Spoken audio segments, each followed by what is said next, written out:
Maraming sinasabi ang Biblia tungkol sa paraan ng pag-iisip ng tao at ano ang nagiging bunga ng paraan na yon ng pag-iisip. John 16:33, si Jesus, I have told you these things so that in me you may have peace. In this world you will have trouble, but take heart, I have overcome the world. Yan ang isang number one na mensahe ng Panginoong Jesus, peace. Kaya nga nung siya isinilang, kumakatama ang anghel, peace on earth. Peace in people's hearts. Peace talaga. Sayang ang pagiging religyoso, sayang ang paglapit sa Panginoon, sayang ang paglilingkod, pag-aaral, kung hindi naman tiwasay ang kalooban. Kasi ang talagang gusto ng Panginoon na marating ng lahat ng mananampalataya ay kapayapaan. At sabi niya, in this world you will have trouble. But take heart, I have overcome the world. So dalawang pagpipilian. Sabi niya, talagang magulo ang mundo. Magkakaproblema kayo, natural lang yun. Huwag kayong magtaka. Pero isipin niyo, nagapi ko na ang daigdig. Nagahari na ako. In other words, ano dapat pag-isipan ng tao? Not trouble, but Jesus. Ang dapat na nanaig sa kanyang damdamin, hindi yung pag-aalala, kundi yung pagtitiwala sa Panginoon. Philippians 4:8, finally, my friends, keep your minds on whatever is true, pure, right, holy, friendly, and proper. Don't ever stop about thinking about what is truly worthwhile and worthy of praise. Sabi niya, imbes ang isipin ninyo yung mga kasinungalingan, mga nakakagulo, mga maruruing bagay, mga nakakaligalig, masasama, mali. Huwag kayong tumigil ng pag-iisip, pagtotoo ng isip tungkol sa mga kanais-nais, magagandang bagay na nakakapuri sa Panginoon. In other words, we are given choices of what to think of. Pwede ka mag-isip ng trouble, pwede ka mag-isip ng peace, pwede ka mag-isip ng Satan, pero pwede ka mag-isip ng God, pwede ka mag-isip ng kaguluhan, pangliligalig ng iba, pero pwede ka mag-isip ng mga pangako ni Jesus ng kapayapaan. Ang isip, mapaglaro. At maraming tao pinaglalaroan ng sarili nilang isip. Hindi sila ang amo ng isip nila, kundi yung isip nila ang nagiging amo nila. At mapaglaro ang isip. Proverbs 23:33, you will see weird things, and your mind will play tricks on you. Kaya yung mga taong matatakotin sa multo, may dumadaan lang na hangin, nakakakita yan ng multo. Yung mga taong matatakotin sa end times, mayroon lang nangyari dito, may nangyari doon na konting ganito, end times na sa kanya yun. Yung mga tao na laging maraming galit, hindi mo naman ginagalit, nagagalit din agad. Kasi may mga tanim na agad na galit, madali nang tumubo. Paglalaruan ka ng isip mo, at ililigaw ka ng isip mo. There are mental tricks and mental illusions. So watch your mind. Yung mga selosa, lagi nakakakita ng pagsiselosan. Yung mga takot na takot mawala ng pera, laging nakakakita ng paghihirap at pagdarahop. Yung takot na takot sa sakit, laging nakakakita at nakakaramdam ng kung ano-ano. Mga laro ng isip. Matthew 6:34, don't worry about tomorrow. It will take care of itself. You have enough to worry about today. Si Jesus namin sabi nun, pagkatapos maraming Kristiyano, walang iniisip kundi end times sa bukas, end times sa next month, end times sa back. Sabi, don't worry about it. Not even the Son knows about it, only the Father. It means it's not for you to know. Kasi kung para malaman mo yan, di dapat binunyag. Tapos laging yun ang iniisip. Mga bagay na hindi naman mababago, iniisip pa rin. Ang nagbabago lang damdamin, nalulungkot, natatakot. So don't worry about tomorrow. Bakit? Kawaworry mo ba? Mapapalitan mo ba yan? Maiiba mo? Hindi rin. So sayang lang ang pagod mo. And worry is thought. On the reverse, thought is worry. Pag palaisip, mapag-alala. Pag laging nakakaalala, madalas lang malungkot.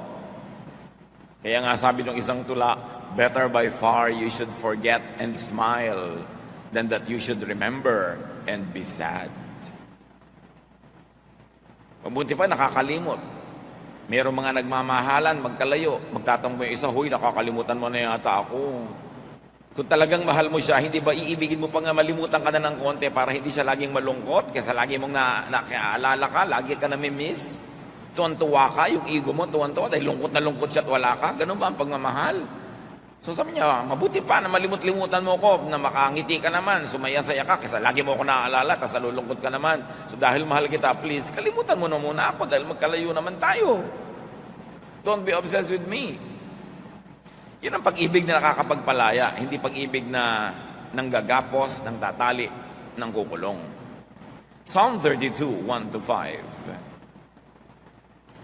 Our God, you bless everyone whose sins you forgive and wipe away. You bless them by saying, you told me your sins without trying to hide them, and now I forgive you. Before I confessed my sins, my bones felt limp, and I groaned all day long. Night and day your hand weighed heavily on me, and my strength was gone as in the summer heat.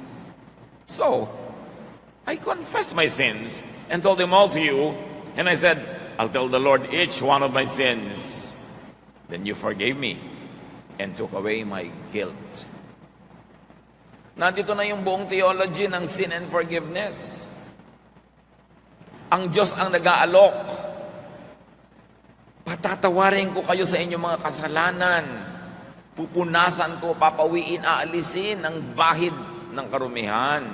Pagpapalain ko kayo. Ipinagtatapat nyo sa akin ang inyong mga kasalanan, hindi nyo itinatago, hindi nyo ipinagkakaila.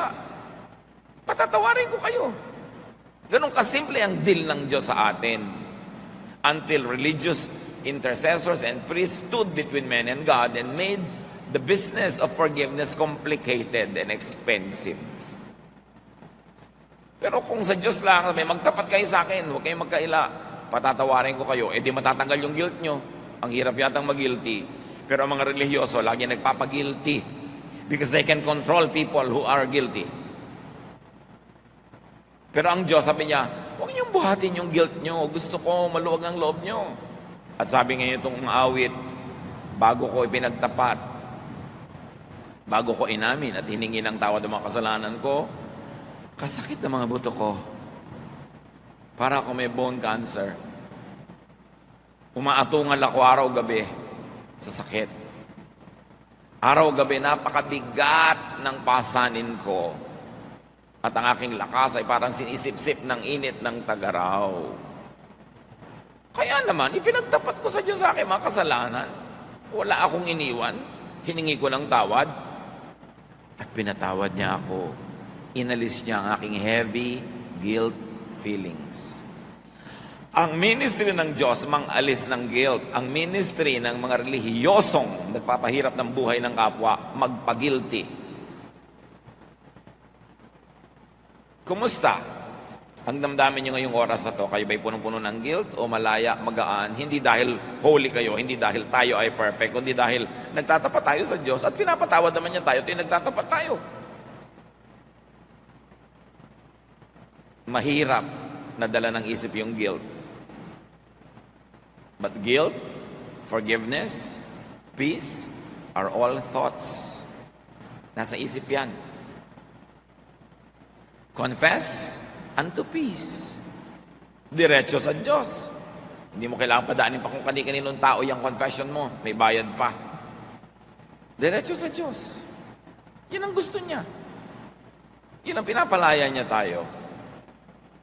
Hindi niya tayo hinahanapan ng perfection. Ang ginawa niya para mawala yung guilt natin, hindi siya nagre-require ng 100% holiness.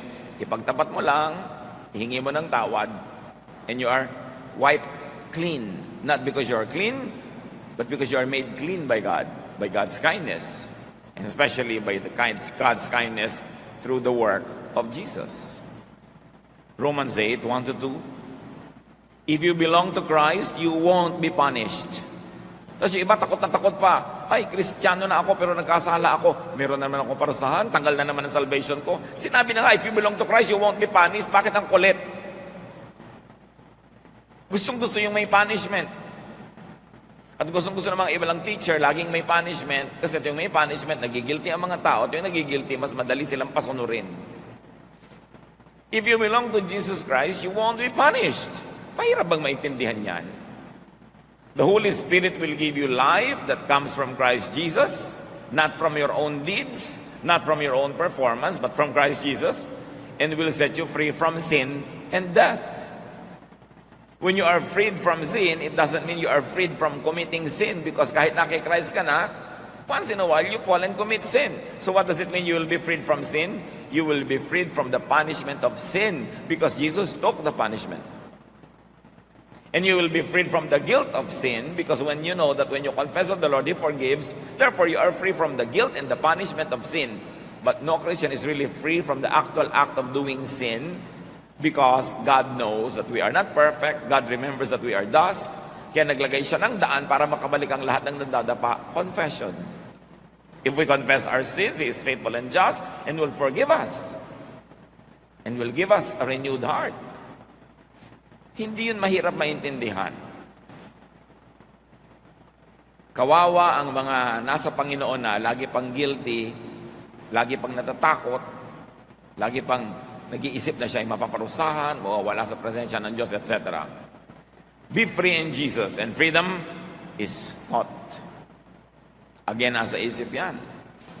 Meanwhile, the thought of torture is punishment. Pag naiisip mong mapaparusahan ka, naiisip mong magugunaw ang mundo, maiisip mong dadali ka sa impyerno na naman, nasa Panginoon ka na, matutorture ka lang. Nawawala yung joy of your salvation, bagamat hindi nawawala yung salvation. Romans 6:14, don't let sin keep ruling your lives. You are ruled by God's kindness and not by the law. Hindi ang ibig sabihin ng don't let sin keep ruling your lives, dapat hindi ka na nagkakasala. Ang ibig sabihin nun, yes, nagkakasala ka pa rin, hindi ka talaga perfect, ang kapatid mo, ang mga kasama mo, magkakasala pa rin. Pero huwag yung takot sa parusa ang maghari sa buhay nyo. Ang paghariin nyo sa buhay nyo ay ang Diyos, ang kanyang kabaitan, at hindi yung law na nagbibigay ng punishment. Romans 6:14, read it over and over again.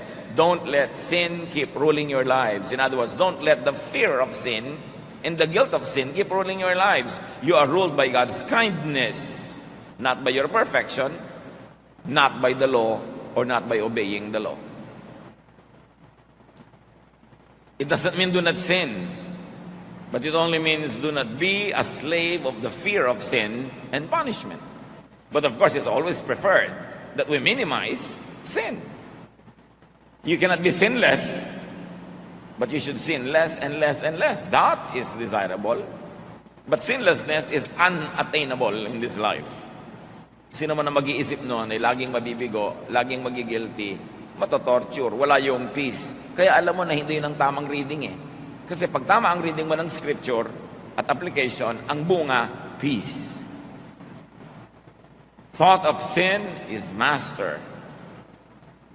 But the thought of life in Jesus is liberator. And your new master. Anong kinalaman ng mga verses na yan sa gusto natin pag-usapan na discipline for peace of mind? Inisa-isa lang naman natin ang mga pwedeng magtanggal ng peace of mind, di ba? Anong disiplina ang kailangan natin para maghari yung peace of mind? Unawain ito. Thoughts become emotions, and emotions become blood chemistry. Pag may naisip ka, magiging emosyon yun. Either nakakalungkot ang naisip mo, lulungkot ka, nakakasaya, sasaya ka, nakakapagpaselos, magseselos ka, nakakapagpainggit, maiinggit ka. Basta may inisip ka, magkakaroon yun ng emotional equivalent in your system. And your emotion will change your blood chemistry. Napatunayan na ng siyensya yan. Kahit nga ang pag-iyak, bakit ang iyak ng iyak bago matulog, biglang ang sarap ng tulog? Kasi napatunayan na sa luha, kasama yung mga toxins, mga lason related to stress. Yung naninigas ang katawan mo, yung ikaw ay halos himatayin, yung hirap na hirap ka, yung toxin na yon lumalabas kasama ng luha. Kaya nalungkot ka, lumuha ka, lumabas yung toxin. Kaya yung mga hindi umiiyak, yung ayaw umiyak, nagtitigas-tigasan, yun na biglang naninigas eh. Kasi di na ilalabas yung emosyon. So, kung anong iniisip mo, magiging blood chemistry. Science has proven over and over that toxic thoughts show up as disease. Yung mga inggitera, selosa, mainisin, masamain ang loob, magagalitin, mga laging may negative emotion, marami ang sakit. Kasi ang negative emotion changes blood chemistry, changes heartbeat, changes yung mga blood vessel, sumisikip, humataas ang blood pressure mo, kaya ka nagkakasakit. Di ba sabi nga nila, pag umiibig pa daw, nagkakaroon tagyawat, yan ang dapat patunayan. Pero again, emotion turning into disease. Kasi umiibig siguro, laging puyat, ayan, napapabayaan ang kasarili. Lagi nakakalumbaba, yun naman kamay marumi, nagkakapimpol. Pwedeng ganun. But the general idea is this: your emotion affects your health. Negative thoughts trapped in the mind cause problems like high blood pressure, digestive troubles. Subukan ninyo na kayo magpapa-interview o kakanta o tutula o haharap sa public o gagawa ng something nakakanervyos, naninigas ang tiyan nyo, di ba? Para kayong sinuntok. O kaya, nagkakayo ka LBM, o kailangan punta sa toilet. Ninenervyos ka, anong kinalaman sa digestive system mo? Meron. Negative emotions affect the digestive system. Di ba kaya nga kung nalulungkot ka, hindi ka makalulo ng pagkain, hindi ka makakain, hindi ka matunawan, anong kinalaman ng tiyan mo doon sa boyfriend mo na nakita mong may ibang kaakbay sa mall? Bakit hindi ka makalulon? Anong kinalaman ng lalamunan mo doon? Meron. Kasi yung emotion mo nakaka-apekto sa iyong katawan. Pero yun namang biglang tinextan ka ng sangkaterbang I love you, nako, sarap-sarap mong nguya at kumain. Ang pangunguya ko mo ay talagang wagas. Dahil sa text. Ano ba yung text? Letra. Nakita ng mata mo yung letra, na-decode ng brain mong ibig sabihin. Inassign na niya ng emotional value, sumaya ka. Sumarap ang napakatabang mong kinakain dahil sa iyong emosyon. Pero ano man ang sarap ng kinakain, naalala mo na yung boyfriend mo, iba kami ka-date na iba, naku, nawawala lang halaga lahat yan. Jeremiah 17:9, the heart is deceitful above all things and beyond cure. And read mind for heart.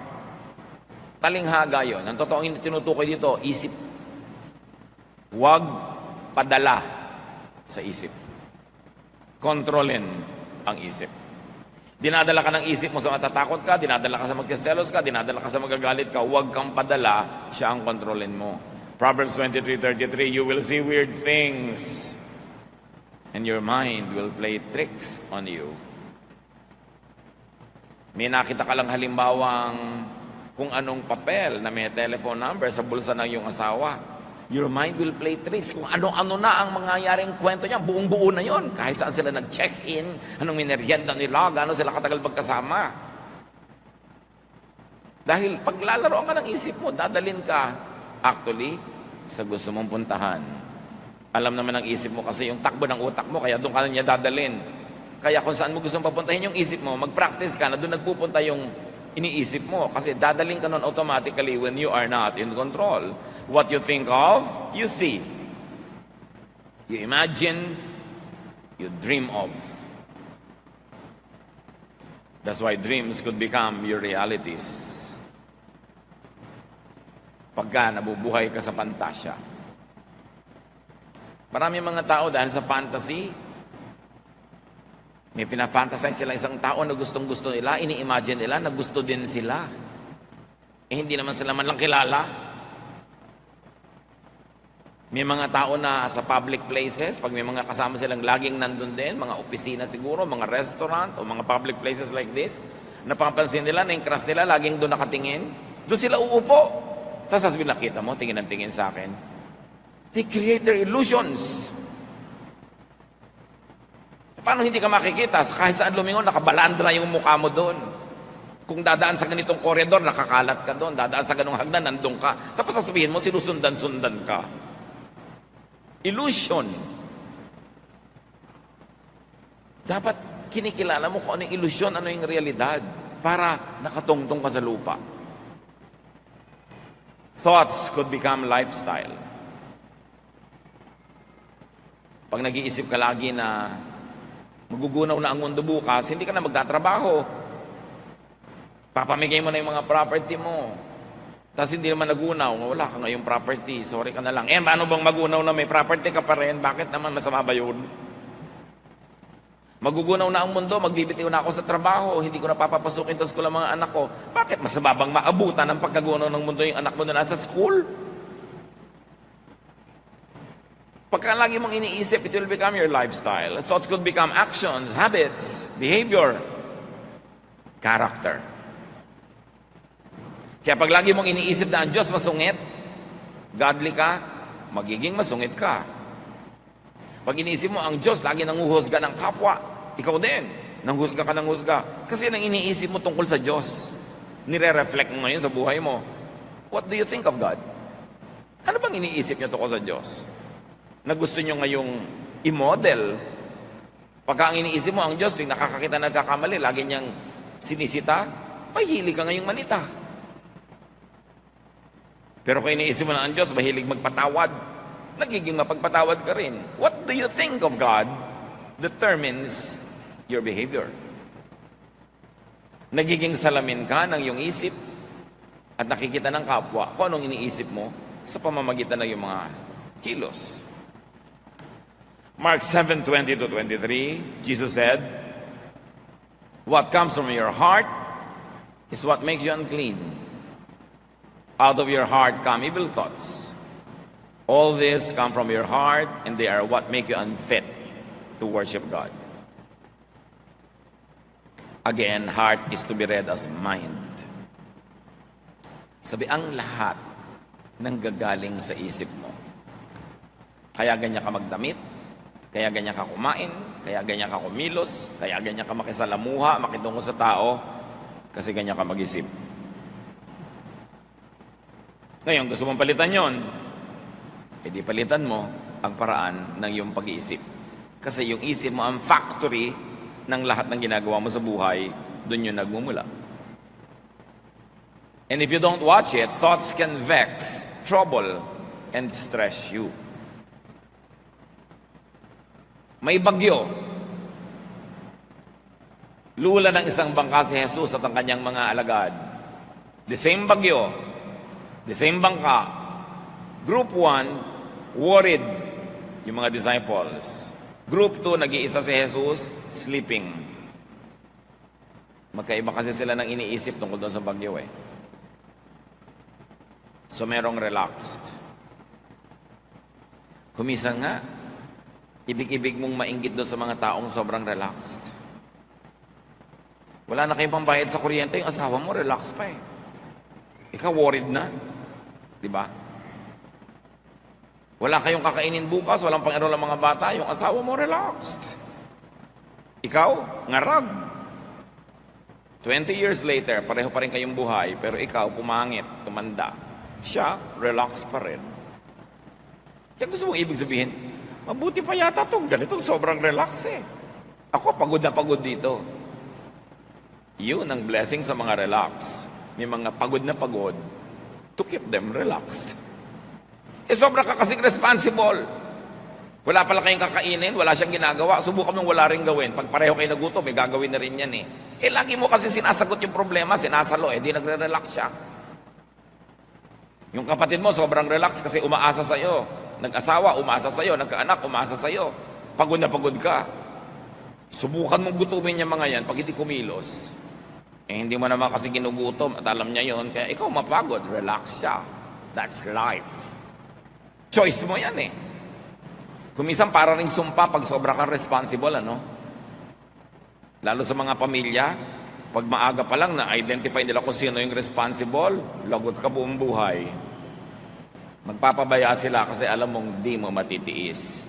Subukan mong tiisin. Baguhin mo yung pag-iisip. Hindi reklamo ka ng reklamo. Tamad-tamad ng kapatid ko, tamad-tamad ng ganito. Lagi mo kasi sinasalo. Hayaan mo malaglag. Pag hindi nagbago ng pag-iisip yan. Minsan yung mga sobrang responsible, nagiging konsentidor na eh. We are already tolerating very bad behavior by rewarding the lazy and punishing the masipag. Yun ba ang justice ng Diyos? No. If you're always troubled in spirit, identify why.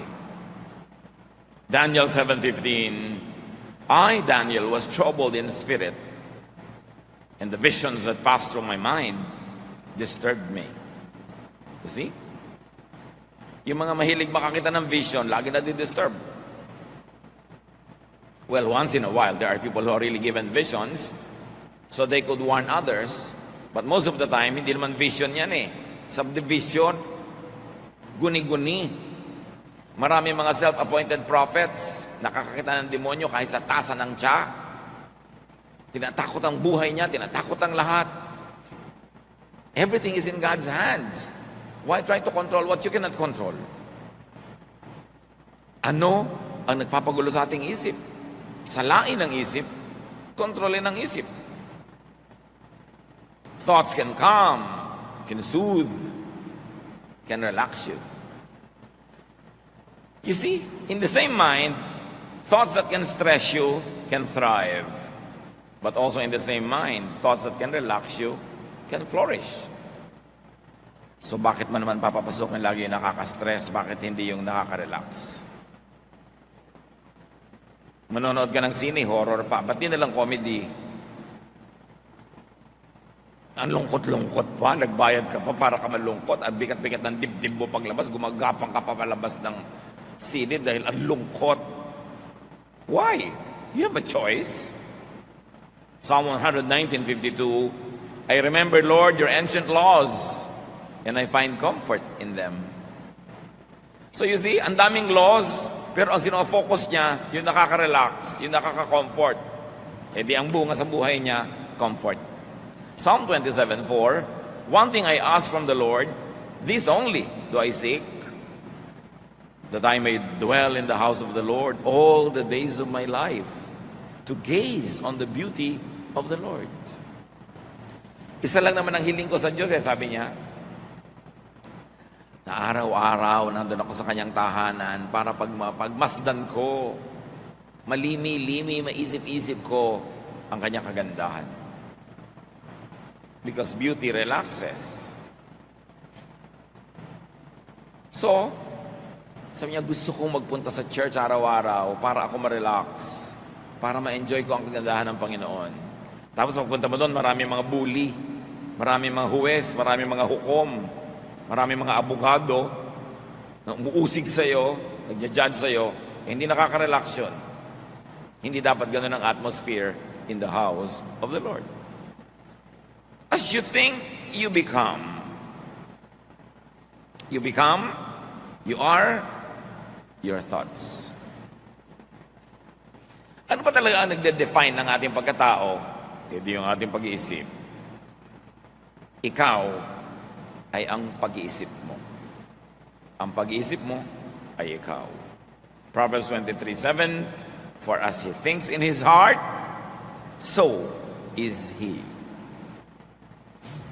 Paano ka mag-isip, magiging ganun ka. So change your life by changing your thoughts. Ang sinasabi lang natin, change yung nakaka-stress, yung nakakagulo. Yun namang nakakapagpasaya, di huwag niyo nang palitan dahil masaya na kayo eh. O kaya palitan niyo ng mas nakakasaya pa. Romans 12:2, let God change the way you think. Then you will know how to do everything that is good and pleasing to Him. Gusto ng Diyos, relax ka, peaceful. Ayaw niya na ikaw ay stressed and vexed and troubled and afraid. Hindi business ng Diyos manakot. Business niyang magpatahan ng umiiyak, magpapayapa, umalo-alo para tayo matahimik. 1 Corinthians 14:20, stop thinking like children. In regard to evil, be infants. But in your thinking, be adults. Grow up. Tigilan ang pag-iisip bata, lalo't hindi ka na talaga bata. Baguhin ang pamamaraan. Sabi ni Paul, when I was a child, I thought like a child, I spoke like a child, I reasoned like a child. But now that I'm a man, I gave up childish ways. Ganon din tayo sa ating spiritualidad. Dapat mag-mature. Change what gives you trouble. Change the way you think so that you will be happier. You will be more peaceful. Think your way into mental, emotional, and physical rest. Yung kapahingahan, parang isang pupuntahan. Yung pag-iisip, yun yung ruta na dinadaanan mo. Mag-isip ka sa paraan, ang ending, restful. Ang ending, relaxing. So think your way into rest, into relaxation, into peace, into serenity. 2 Corinthians 10:5, we demolish arguments and every pretension that sets itself up against the knowledge of God, and we take captive every thought to make it obedient to Christ. Ginigiba namin ang lahat ng anumang pangangatwiran at mga pagkukunwari na bumabangga sa tunay na pagkakilala sa Diyos. At ipinabibihag namin ang anumang iniisip namin kay Kristo. Binibihag, ginagapi, ginukulong, ginagapos namin aming utak para ito pasunurin kay Kristo, hindi kay Satan. At hindi lang yun tungkol sa paggawa ng kabanalan at mga karelihiyosohan. Yun ay tungkol sa paghanap ng tunay na kapayapaan, katahimikan, pahinga na siyang ibig-ibigay ng Diyos sa pamamagitan ni Jesus. So, binabangga, dinudurog namin ng anumang mga pagpapunwari na karunungang makadiyos. Pero kung ang ending nakakagulo, nakakapagpagulo, nakakatakot, hindi yan galing sa Diyos, binabangga, dinudurog namin yan. Iyan ay isang pagkukunwari. Kung paano mo malalaman na masarap ang luto, pag tinikman mo na, doon mo malalaman kung tama ang interpretation of God's Word. Pag ang ending sa buhay mo, peace, serenity, love,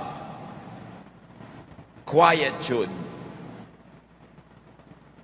Yan ang tamang bunga ng tamang interpretation ng salita ng Diyos. Kung i-interpret mo ang bunga na ligalig ka, naging judgmental ka, natakot ka, hindi yan dapat ang bunga, mali ang basa. Sabi ni Jesus, I came that you might have peace, that you might have life, and have it abundantly. So alam mo, pag tama, Pastor, ano po bang tamang interpretation? Yung ang ending, pumapayapa ka, tumatahimik ka, yun ang tamang interpretation. Siyempre, magigilig-galig ka rin sa mga mali para itama mo. Pero hindi to the point na naligalig ka na pagharian ka na ng takot. Kasi, okay, na-realize mo mali ka, hindi mo maitama-tama pa ngayon, o kulang ang pagtatama mo, di magtatapat ka sa Diyos, o meron ka ng confession, may forgiveness ka na, peace pa rin ang ending. Choose what you think of. Choose what you dwell on. Tulad ng pinipili mo kung saang bahay ka titira, saang barangay, at sa loob ng bahay, saang kwarto ka, sa isang bulwagan, saang silya ka uupo, pinipili mo kung saan kalulugar, lagi niya naman lalong piliin kung anong iisipin. Kasi pag inisip mo, nasa loob ng utak mo. Pag nasa loob ng utak mo, yun ang magpapakilo sa yung mga daliri, mga paa, sa yung katawan, yun ang magkokontrol ng yung buhay. At sabi ng Hebrews 3:1, fix your thoughts on Jesus. On Jesusness, on peace, on love, on forgiveness, on kindness, goodness, on mercy. Ang magiging bunga nun, kapayapaan. Proverbs 4:23, carefully guard your thoughts because they are the source of true life. Bantayan daw ang iniisip. Kasi dyan magmumula ang tunay na buhay. Anong iisipin ngayon? Anong dapat nating isipin? Think only of what you can change, what you can modify or improve. Think only when thinking about it can and will help improve it. In other words, problemahin mo lang yung may solusyon. Pag walang solusyon, hindi problema, hindi dapat problemahin. Kasi ang definition ng problem, may kakambal na solusyon, dapat lang hanapin mo at itapat. Pero wala pong solusyon, edi hindi problem, ba't mo pinaproblema? Tanggapin mo. Manahimik ka, hindi problema yung pinaproblema mo. Do not overthink. Do not worry. Especially about what you cannot change or what you should not even change in the first place. Matthew 6:34, therefore do not worry about tomorrow, for tomorrow will worry about itself. Each day has enough trouble of its own. Problemahin mo lang yung ito, malapit, kaya mong hipuin, yung malayo, huwag. Hindi mo nga alam kung darating yung malayo. Do not think, do not overthink about what cannot be changed. Yung anak ko po ayaw magbago. Eh di wag mong baguhin. Ayaw palang magbago eh. Bakit po pinaproblema? Ang asawa ko po ayaw magbago. Ginawa ko na lahat. Eh di tumigil ka ng kagagawa. Napapagod ka lang pala. Hindi naman nagbabago. Mahirap pag-isipin yun. Kailangan po bang i-memorize yan? Binabago mo yung ayaw magbago. Hindi bumabangga ka sa bundok, sa pader. Napapagod ka. Do not think and overthink about what could only be accepted. At least at the moment. May mga bagay na dapat walang tanggapin. Baka bukas, mapalitan na yan, maiba. Beyond you, without your participation. Pero lahat ng ginagawa mo ngayon, hindi mo mabago, tanggapin mo na lang para tahimik ang buhay mo. Do not overthink about what only makes you worry or afraid. Kung kaiisip ang bunga, nagwo-worry ka, natatakot ka, which translates to become a disease, remember, idilugi ka. James 4:8, come near to God, and He will come near to you. Clean up your lives, purify your hearts, hindi lang of wrongdoing, but also of wrong thinking. Choose thoughts that give you peace. Pastor, hindi na po talaga masolve kung ang sa end times po ba pre-trib, mid-trib, or post-trib. Ano po ba talaga ang pipiliin ko? Hindi doon ka masaya. Saan ka masaya? Wala palang mapili. Pare-parehong may defense. Pare-pareho rin na merong pintas. Hindi mo alam ang pipiliin? Hindi doon ka masaya. Gusto mo post-trib, di post-trib ka. Ngayon, kung may nagsasabi sa inyo, ano po yung post-trib? Kung hindi nyo alam, huwag nyo nang alamin. Kasi problema lang yun. Hindi naman talaga ganun kahalaga yun. Pinoproblema lang ng iba. Ano po bang dapat kong gawin sa anak ko na baptism? Tubog, wisik, o buhos? Kasi parang pare-pareho ko. May verse naman na support. Pare-pareho, mayroong pro and con. Kaya saan ka ba masaya? Gusto mo iturok natin para talagang pumasok yung tubig. Eh yun na lang po. Kung saan ka masaya? Yung pala, pare-pareho may verses eh. Ba't mo pinaproblema? O gawin mo lahat para ka masaya. Kasi sabihin ko, hindi itubog na natin para nawisikan ka na, nabuhusan ka na, nalubog ka pa. Eh, happy ang lahat. Eh, ayoko pong mabasa. Ay, halika. Wiwisikan na lang kita. Gusto mo? Eh, pa kailangan gawin napakalaking problema yan? Nakakapagtayo ng mga sekta at mga kongregasyon based only on the mode of baptism. Ang galing gumawa ng problema ng mga anak ng Diyos. Maghati-hati at magpagalingan. Kami tama, kayo mali. Sa akin, isang balding tubig ang binuho sa'yo, isang baso lang. Mas banal ako sa'yo. Ganun. Ang mga musician ng church namin, puro maiksi ang buhok. Sa inyo, may mahaba. Eh bakit? Yung maiksi ang buhok na musician nyo, mas banal sa mga musician naming nakapusod. Nakakabanal ba talaga yan? Yung hiksi at haba na yan? Bakit big deal?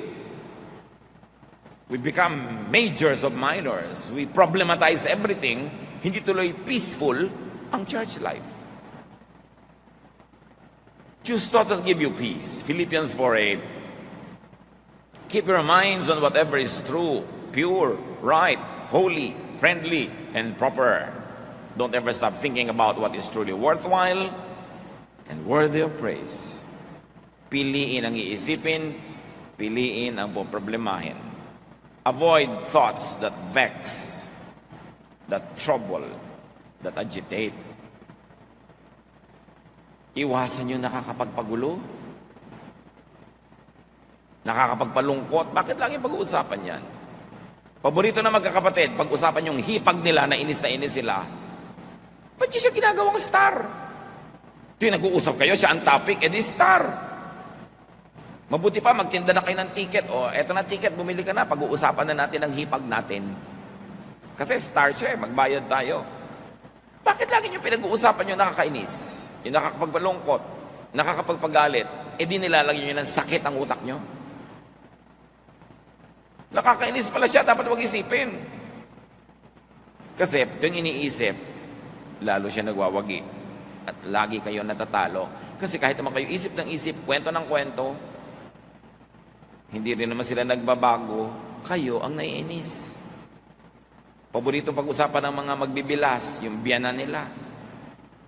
O yung mga hipag nila, mga in-laws. Yan ang mga paboritong topic na nakakainis, di ba? In-laws. Tigilan nyo yan. Kasi wala namang mabuting idudulot sa inyo. Nagiging star lang sila. Psalm 55:1-5, my thoughts are troubled. My heart is racing fast and I am afraid. I am trembling with fear, completely terrified. You see, dahil sa thought, pati katawan ang inig. Bumilis ang tibok ng puso. Nasira ang katawan. Bakit yung papayagang laging mangyari yon? Ephesians 4:31, get rid of all bitterness, rage and anger, brawling and slander, along with every form of malice. Yan ay para sa inyong personal na kabutihan. Detox your mind. Marami naman nagde-detoxan ng katawan nila, umiinom ng pang-detox, nagpapaturok ng pang-detox, pero hindi binabantayan kung anong iniisip. Itong pinakamaraming toxic elements na pumapasok. Direct your thoughts.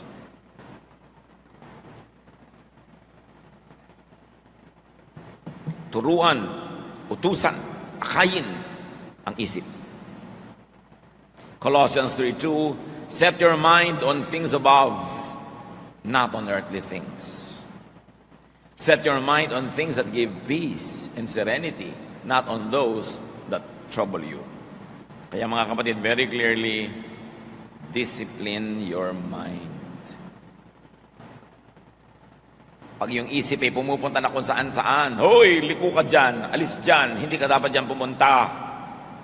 Discipline your mind. Psalm 139:23-24, search me, O God, and know my heart. It means know my mind. Test me and know my anxious thoughts.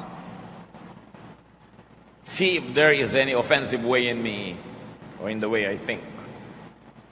And lead me in the way everlasting. Suriin niyo po ang isip ko, ang pag-iisip ko, ang pinag-iisipan ko, at akayin niyo ang utak ko sa tamang daan na nagbibigay ng buhay na walang hanggan, buhay na masaya, buhay na payapa.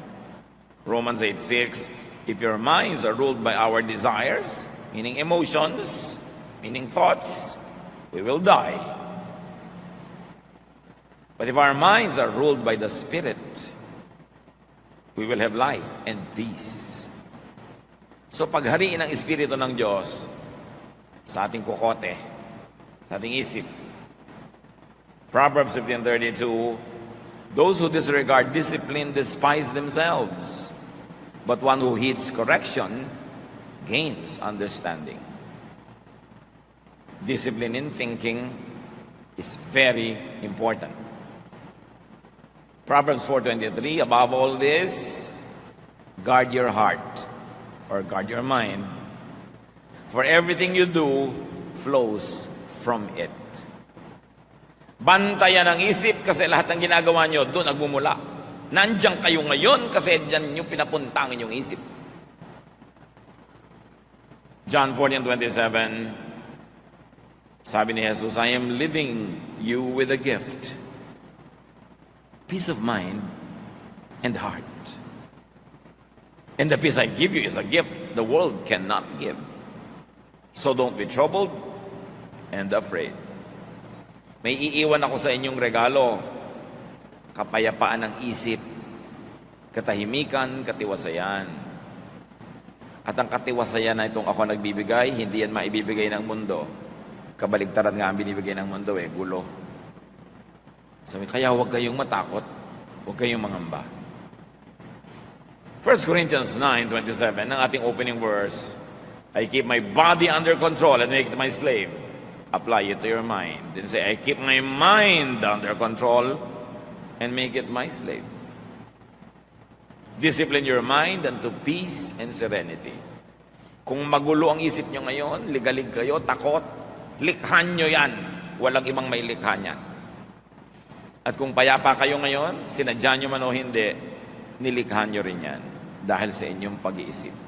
Huwag na kayong humingi ng kapayapaan sa Diyos, matagal lang ibinigay. Nasa harapan na natin, nasa kandungan natin, nasa atin na lang kung ating tatamasahin at gagamitin. Sayang ang buhay na puro gulo ng isip, puro takot, puro pangamba, di naman naiiba. Sabi ni Lord, huwag kayong masurprise na may trouble. In this world, you will have trouble. Natural, may trouble.